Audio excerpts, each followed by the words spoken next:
our partner MSG Global Systems presenting the next part of the 30 minutes. We have Dietrich Ho here, who heads the cloud business unit as well as development of the IoTs. So he's going to share with us around the Swiss Mobiliar insurance journey. And yeah, Rich, please take it away. It's yours. Thank you, Usha, for the introduction. I think we need to bring up the presentation. Okay, cool. So I'm super excited to be here today to talk about the connected mobility insurance program at Swiss insurer Mobiliar. By the way, just concerning the naming, I just learned 2 days ago that in English, like in non-Swiss German language, they call themselves in the French pronunciation, which is Mobiliar. In German, it's Mobiliar. So bear with me if I might kind of mix it up from time to time. But this is a journey where the client, Mobiliar, has really gone through multiple years. Sorry, you're confusing me here. Has gone through a multi-year journey of building a kind of an innovation platform, starting with a kind of UBI product. And the UBI-related platform, and then expanding into other use cases. And at MSG Global, we take great pride in partnering with Mobiliar on this from the beginning onwards, and operating there also our product, MSG IOTA, at the core of the value proposition. I will first give a quick glance on Mobiliar as a client, where they come from. And then show a bit about the problem statement when they started the telematics program, and then talk about the major milestones and the success enablers we have observed so far on that program. And then lastly, I'll give you some outlook on things that we're working on right now to kind of ensure future success, both for Mobiliar and, of course, other clients of our product. So I'm going to try to click here.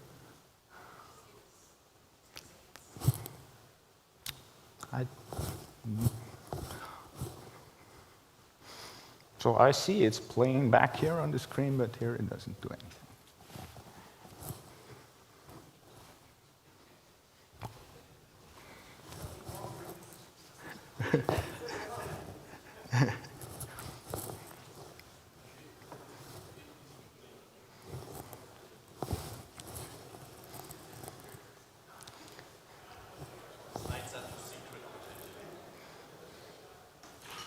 Did it work fine on here?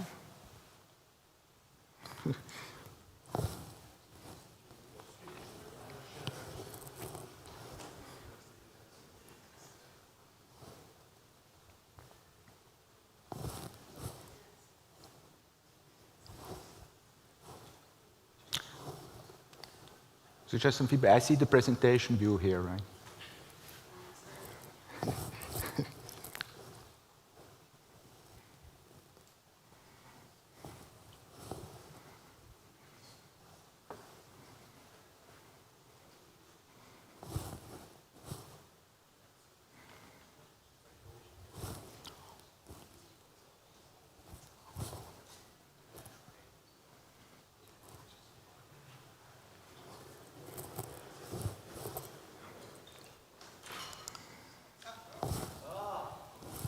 Wonderful. Okay. We just do like that. So it's a presentation view down here as well, so it's just mirrored, but this is completely fine. So Mobiliar Insurance, maybe some interesting facts. It was founded 1826, so it's 196 years ago in Bern, the capital of Switzerland. And by that, it is actually the oldest private insurance company in Switzerland. Interesting fact is, at that time, the dominant risk related to insurance was really the fires of houses. And there were public insurers coming up at the beginning of the 19th century, also in Switzerland. However, those would not insure the furnishings or the movable properties, and that's really where Mobiliar came in and closed that gap and started to offer insurance for that. and actually translated, Mobiliar means furnishings in English. You see here the first, no, you don't see it. Now it stopped working. It doesn't show any of the imagery.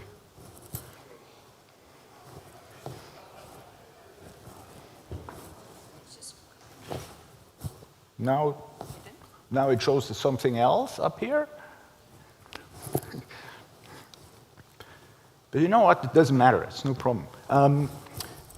I kind of skipped a bit of the old way of how the claim settlement was done at the time. You will see it in the pack, which is distributed. But really fast forwarding now to today, Mobiliar today is really one of the leaders in the market. Still the most personal insurer, but on the other side also the most innovative in terms of ecosystem building and its role in the ecosystem. Unfortunately, no one from the client could be here due to really unfortunate personal circumstances. And nevertheless, I recorded a message with the head of the motor telematics program at the client, and I'd like to play that for you now. Hopefully it works. Otherwise, we save some 5 more minutes. I don't see the video. Aha.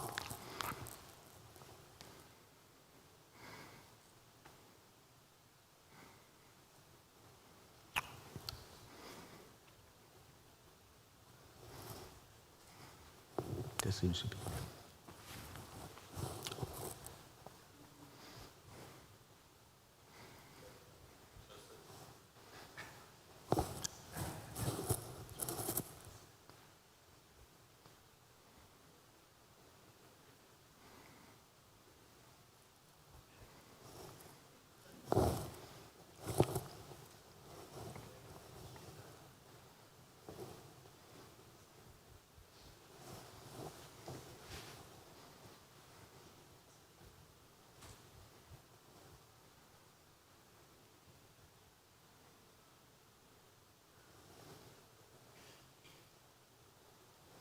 If it doesn't work out, I know what he was saying, right? I can also.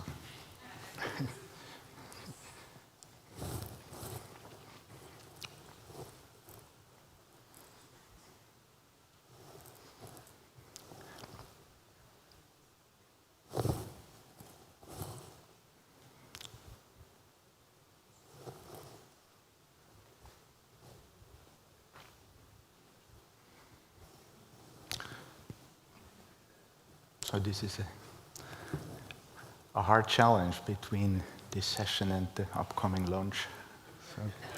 So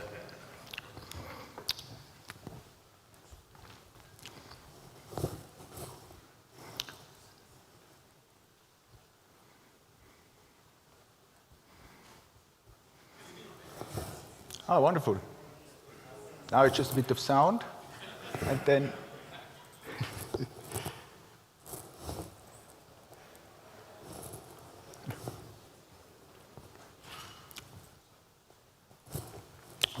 I can get it started from here now. So yeah, Stefan is going through a bit of the journey and gives you a few kind of... A very warm welcome from the city of Bern, located in Switzerland. Unfortunately, I cannot physically attend the meeting, but I would like to briefly address some words to you via video regarding our telematics offer in motor business. Let's start to short introduce myself and the company where I'm working, Mobiliar. My name is Stefan Weisleder. I'm working at Mobiliar for 10 years. The last 5 years in the motor business department.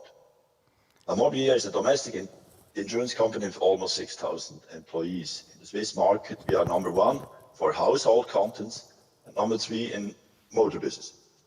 As a company with cooperative ethos, we make sure that when we do well, our policyholders share in the profit. It's our way of rewarding per year with 180 million euros them for staying with us. Mobiliar is continuing its growth. The main factors behind its ongoing success are its attractive range of innovative, user-friendly products together with its strong sales organization comprising 80 general agencies operating in every part of Switzerland and Liechtenstein. We have some 2.2 million customers who rely on us for solid, competent advice and speedy, fast-free settlement of claims.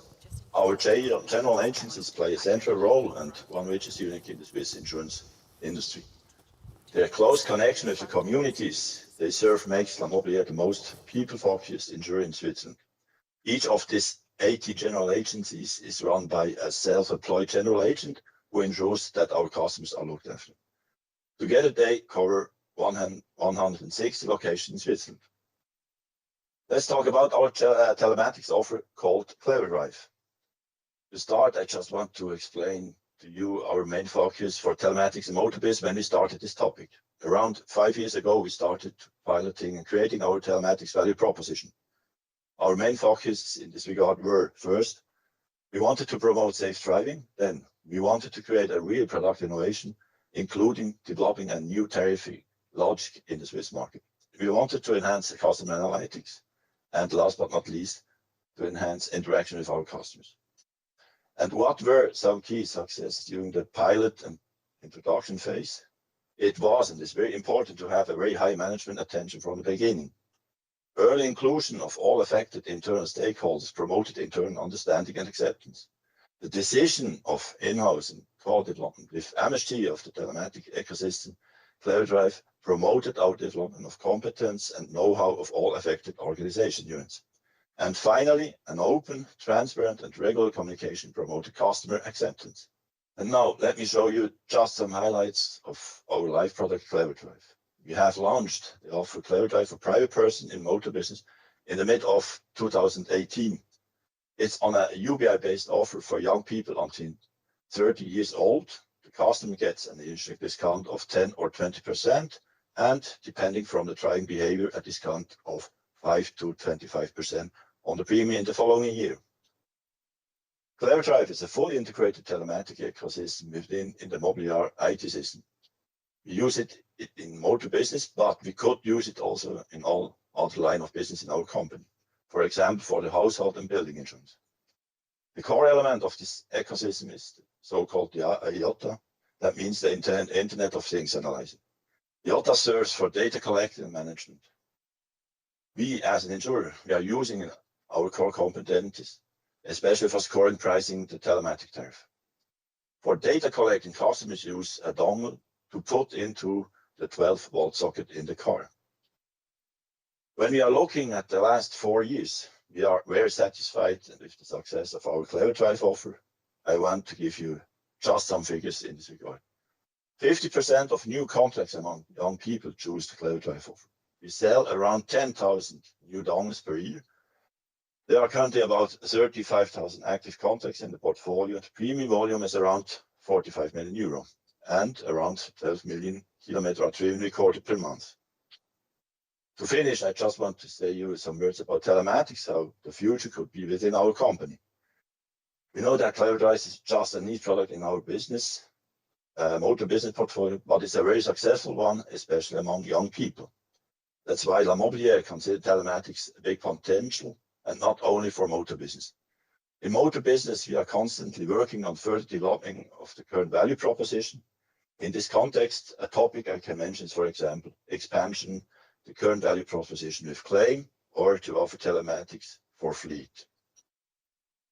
So now it only remains for me to wish you an interesting and successful meeting. I wish you all the best and have a nice day. Bye-bye from Bern. Okay, super. So glad that that worked and that we still got his voice out. Now I just wanted to tell you that on this screen is something completely different. Before it was okay, so if it would be possible to just show what is presented on the screen, that would be great. But I think Stefan touched upon quite a few things, and I think in the remainder of the session, the idea was to just deep dive on a few of those and give you a bit more perspective. A very warm... The first of all is what was the problem statement, right? And I think we have to go back like 6 years when Mobiliar started with it, and I'll reiterate some of the things that Stefan said, but also some of the problem statements that clients face today that start with telematics, specifically in the mobility domain. So the first thing is the topic of being innovative. on the tariffing side, but also have something which is relevant and which is profitable. Relevant meaning is something that's actually being loved and being purchased. And we heard Mobiliar attracts 50% of the younger drivers with their offering, which is actually quite astonishing. And then secondly, kind of promoting safe driving, not only for its own benefit, but also for, let's say, societal benefit and for sustainability benefits. These are kind of typical problem statements at the outset. Secondly, in mobility, we see kind of clear trends, some four clear trends that shape the risk landscape in mobility. One is connectivity. It's clear in the future, the data will come from connected vehicles. Every vehicle is connected today. It's just a question when it comes and at what granularity. And there's some interim solutions up until then, but I think no one can wait until then, so there is a clear driver there to work on that. Second, electrification. I mean, this is accelerated even more. That brings a whole new set of risks and risk-related implications. Thirdly, how are the vehicles used? How is mobility consumed? Less and less people that actually drive the vehicle own it for whatever reason, whether they have leased it or whether they use a sharing service. That brings whole new implications for the way how to handle that risk, but also opportunities on that for new offerings. And then, of course, fourthly, I think that's the most dominant thing, increasing levels of automation. I mean, the whole levels of autonomous driving kicking in now will shift the landscape on the risk side in a profound manner, and that has to be understood. And then lastly, I mean, that's also something that Stefan touched upon, understanding beyond the road risk, what is the customer actually doing? How is he moving? Getting a deeper understanding of the customer, the segments, in order to have a more personalized experience, both on the human as well as on the digital channel. So if we look at this journey quickly, and I'll browse through that fairly quickly, what were the major milestones with Mobiliar? In 2016, it was started with the kind of simple market research, or let's say a serious market research, some actuarial analysis, what is technically possible, did some proof of concepts, leading up to a kind of a short listing of technology solutions, which were piloted in 2017, and which led to an actual decision on the value proposition to go forward with, which was at that time this 12-volt fully connected dongle for the 12-volt socket. That's also when the project with MSG Global started to implement the MSG IOTA solution at Mobiliar, with the culmination in the first product launch in mid-2018 for the Clever Drive product. 2019 was mainly focused on gathering experience with this new product, getting customer feedback, continuously optimizing the solution, specifically on the front-end side, on the user interactivity side, but also optimizing the sales organization so that the agents actually understood and promoted the product even more. All of this led then to 2020 to a kind of an expansion on the product, both in terms of the customer base as well as in terms of the features. And in order to prepare for that, we also did the full migration of the IOTA solution to the cloud with a hyperscaler cloud service provider. 2021 saw us expand on the value chain beyond the pure UBI risk assessment, going both on the one hand side into the claims domain, so doing some collision detection with that specific hardware and collision analysis, as well as investigating next versions of the product, for example, for commercial fleets.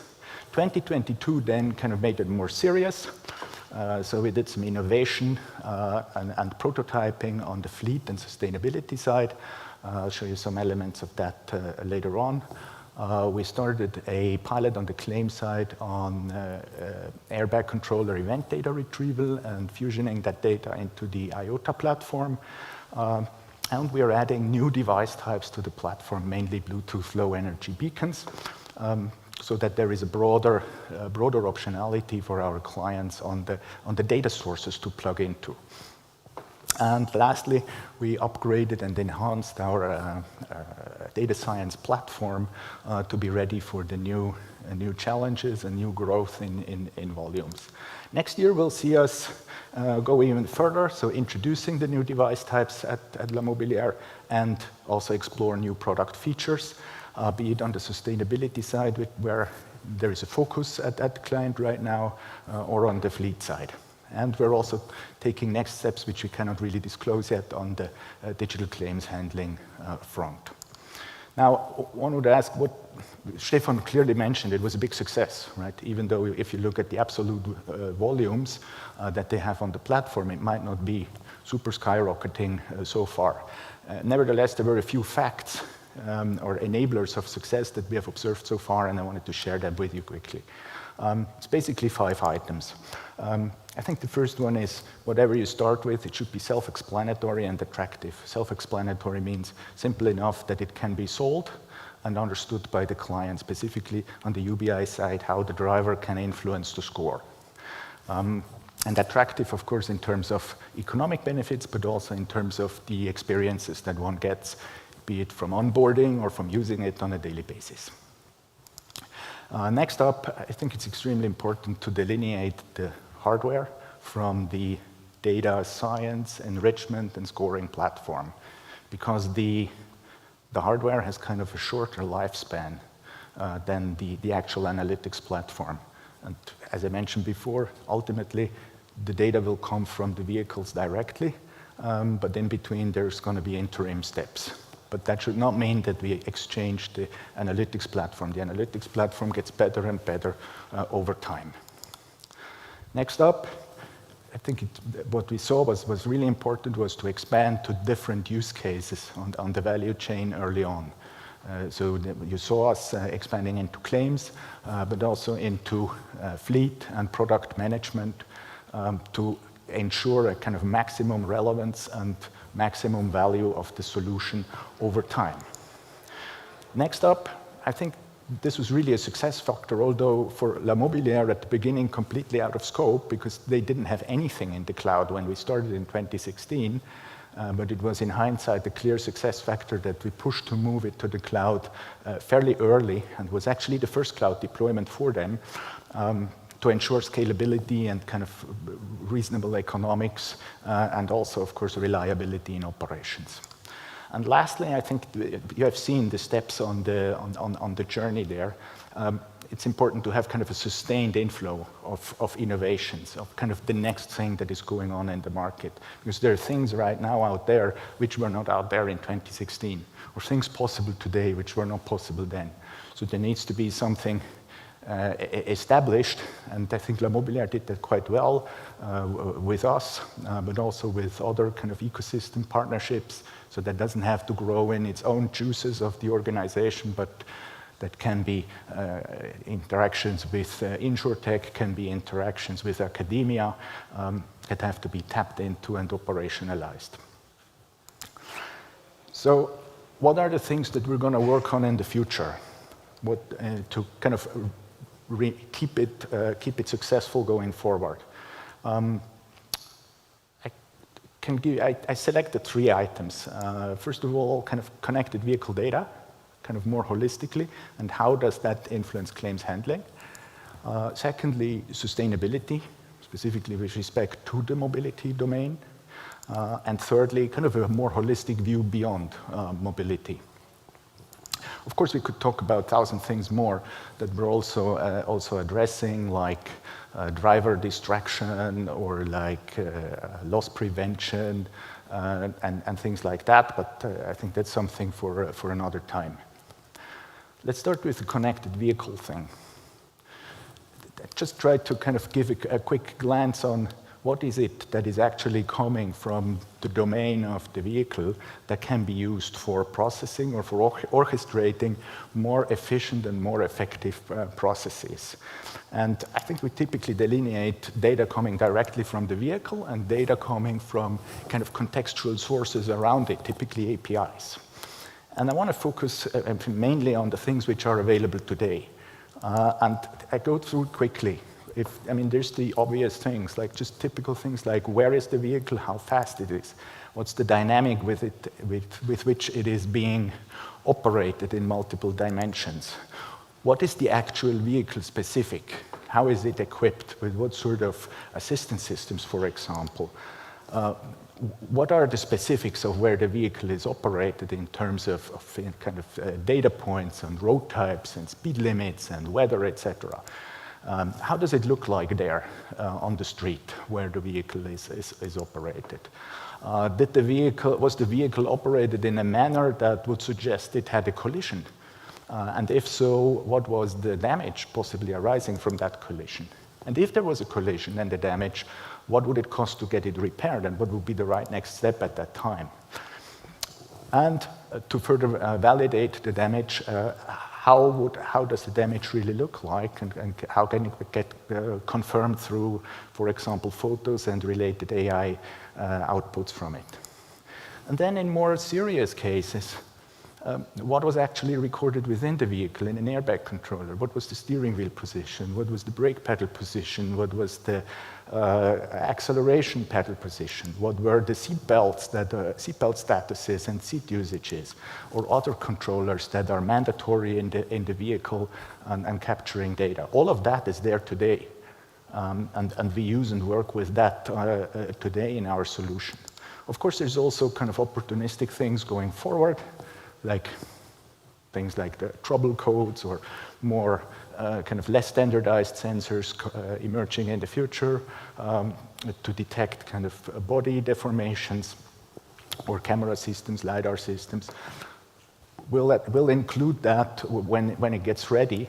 I think the key message that we see is we believe that we need to bring all that data together in a kind of sensor fusion platform in a manner to draw sense from it for the business processing. And drawing sense means having a better first notification of loss, having better assistance services, having possibly a better claim settlement, and also having a better insights for the product management. Now I want to show you how does that look like in real life. And in real life, I must say, on the left-hand side, what you can see here is kind of a mock-up we're entertaining and developing together with Mobiliar. And we call it a kind of real-time collision portal. So this is not really real, but it's something that we're developing. However, what you see on the content on it is actually real, so it's a real accident. And I just quickly want to show what the building blocks are and how does that work. So as I showed before, there is a real-time collision observation. And what you see here, obviously there was an incident happening which led to a collision being detected. You see the route that was taken before. And you see some physical evidences of that led to the crash notification. For example, an accelerometer recording. Wherever possible, we can retrieve immediately a view how it looks like there. And we can kick off in real time. All of this happens basically in near real time without any human interaction, a damage assessment. And the damage assessment considers both looking at, okay, what were the impacts? Where was the collision happening? What were the aspects of that impact? So in what sort of angles and what intensities and what sequence? Here you see it's two impacts. First one from behind and then one in the front right. So obviously this vehicle was first kicked from the back, and then the driver got confused and came off the road, and a damage in the front right occurred. Directly from that is a derivative of the expected damages to the vehicle by the means of the main parts, as well as by the means of the structural damages which might occur underneath, which are not visible. You see here, for example, on the front right, it suggested that there is a problem on the front drive train. All of that in real time. Next thing, in real time, what does it cost to repair that? I mean, obviously there's a range, right? There is no confirmation whatsoever. It's all a black box process. But there is one thing that you can already conclude from that. It's clearly not an economic total loss, because the vehicle is 7,300 euro, and the damage is probably anywhere between 2,000 and 2,800. So you can already rule that out. We have also seen before that the vehicle is likely still drivable and that no one is injured. I kind of skipped that point, but it was on the screen. And so we can conclude the next best action to ask the driver to fill out a first notification of loss on his phone. Notify the damage, take the pictures, we can assess the pictures. we can rerun the loss assessment and the repair cost, and we can conclude a repair order from that. So we know exactly which part should be replaced, which part should be, from what is being observed, should be repaired, and ideally even where should it go. What that means is the insurer is in a super active role and can influence the process and when it happens, which is a stark contrast to the usual processing that we observe today. Second item, sustainability. What we did is, obviously, mobility, producing lots of emissions. It's clear you need to be able to kind of predict what the emissions are that the vehicle on a certain route with a certain driving dynamic is producing. From that, you can model improvement potentials and coaching behavioral changes. Right? You can say, if you did that, then you would have produced such and such less emissions, and it would just take you 30 seconds less or longer on the trip. You can weave that into a kind of motivational results and feedback from a kind of gamification approach within a bigger group, and then even turn it into kind of tangible and individualized kind of transactional results, such as kind of emission trading, as it's shown here. This is a prototype we built at the earlier this year, and which we're now on the analytics side further solidifying and then weaving into product building at various clients. Lastly, there's a view kind of beyond, right, the street view, or just the road risk. And as you have heard Stefan say, they're also looking at leveraging sensor data on the IOTA platform for property. For example, from sensor readings from electrical consumption or other consumption meters. And that's exactly where we're going to also with the platform. We're actually entertaining a pilot in a kind of loss control use case in the commercial property side. So that's all what you can do with the IOTA solution stack with its platform at the bottom with the respective APIs and then the front-end apps both on the B2B and the B2C side. Of course, all of that can also play from a customer perspective in an SAP world into kind of a customer data platform, or even on the customer engagement side into a financial services accelerator on the front-end side. And looking at it more holistically, you can even think of plugging that into a profitability, performance, and sustainability management solution and feeding there the SAP PAPM stack, ultimately resulting in the SAP Analytics Cloud.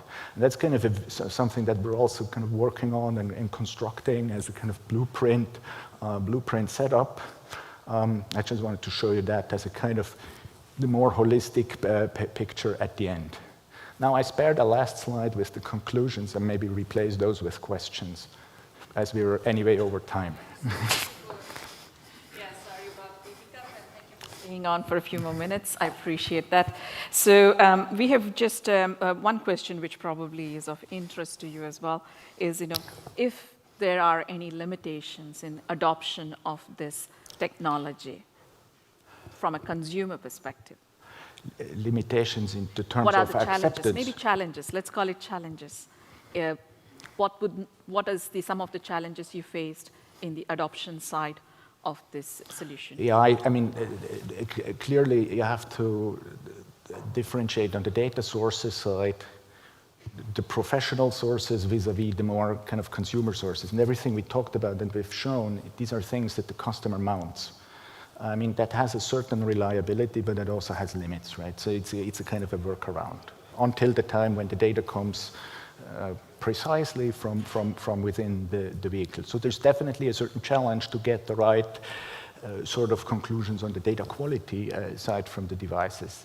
What we see is it gets better with the things that are more fixed, these Bluetooth beacons more fixed, glued to the windscreen, but then there are other limitations in terms of granularity of the data coming from there because of the energy consumption. So I think that's one limitation that we see just on the data side, but what we also see, it doesn't really hinder to draw these first insights, right? You can still start with it and develop the processes around it. They just get better when you get better quality source data. Great. Maybe we will close off with your closing slide so that we can take some of these questions offline if there's. Oh, the closing slide was very simple. There's three conclusions. I think just on the motor side, objectivity coming from data in the vehicle is super important, and I think as insurer you have to, or even in other roles, you have to draw sense from that, because objectivity is always beating subjectivity, and subjectivity means leakage, right? And objectivity means it's something that you can automate. So I think getting access to the right data and drawing the right insights is super important going forward. Secondly, I think it's always a combination of experience design and data science. So it's not just actuarial things, but you also have to really consider what's the experience on the onboarding and the daily usage, and you have to have the right professionals on board to do that. And thirdly, I think what we see really important is have a process in place to have a continuous ideation, kind of research and testing of new things really embedded in the organization to integrate these next level value propositions. As you've seen on the journey, right? We started very simple and then got into fairly sophisticated stuff. And I think putting that into a process and feeding it with the right methods and with the right kind of groups that participate in the process is extremely important as a success factor. And that was all.